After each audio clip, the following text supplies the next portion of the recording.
Doctor Mohammad Yunus এবং বাংলাদেশের অন্তর্বর্তী সরকারের সঙ্গে পূর্ণ সংহতি প্রকাশ করেছেন জাতিসংঘের মহাসচিব আন্তোনিও গুতেরেস। বাংলাদেশের সংস্কার কাজে সমর্থন করতে জাতিসংঘ প্রস্তুত রয়েছে বলেও জানিয়েছেন তিনি।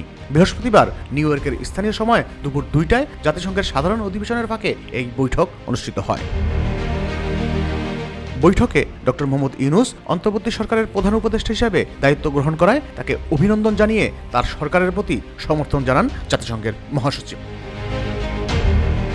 এছাড়া ডক্টর মোহাম্মদ ইউনূস ও অ্যান্তোনিও গুতেরেসের মধ্যকার আলোচনায় রোহিঙ্গা ইস্যুতে জাতিসংঘের ফ্যাক্ট ফাইন্ডিং মিশনের প্রতি পূর্ণ সমর্থনের গুরুত্ব ও জাতিসংঘ শান্তিরক্ষা কার্যক্রমে বাংলাদেশের অংশগ্রহণের প্রতিশ্রুতির বিষয়টি উঠে আসে। বৈঠকে প্রধান উপদেষ্টা জুলাই আগস্টের ছাত্র নেতৃত্বাধীন আন্দোলনের কথা তুলে ধরেন, যার মধ্য দিয়ে শেখ হাসিনা সরকারের পতন হয়।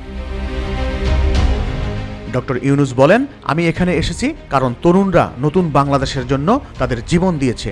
বৃহস্পতিবার জাতিসংঘের সাইডলাইনে 16টি ইভেন্টে অংশ নেন ডক্টর মোহাম্মদ ইউনূস। তার সঙ্গে দেখা করেন নেদারল্যান্ডের প্রধানমন্ত্রী ডিক শুপ, মার্কিন সিনেটের ডিক ডারবিন, জাতিসংঘের উদ্বাস্তু বিষয়ক হাইকমিশনার, ILOর ডিরেক্টর জেনারেল ও UNDPর অ্যাডমিনিস্ট্রেটর।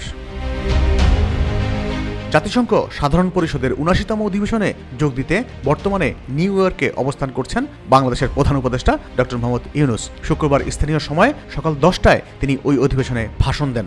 এর আগে মঙ্গলবার মার্কিন প্রেসিডেন্ট জো বাইডেনের সঙ্গে দ্বিপাক্ষীয় বৈঠক করেন ডক্টর ইউনূস। এই বৈঠকে বাংলাদেশ সরকারকে পূর্ণ সমর্থনের কথা জানান বাইডেন।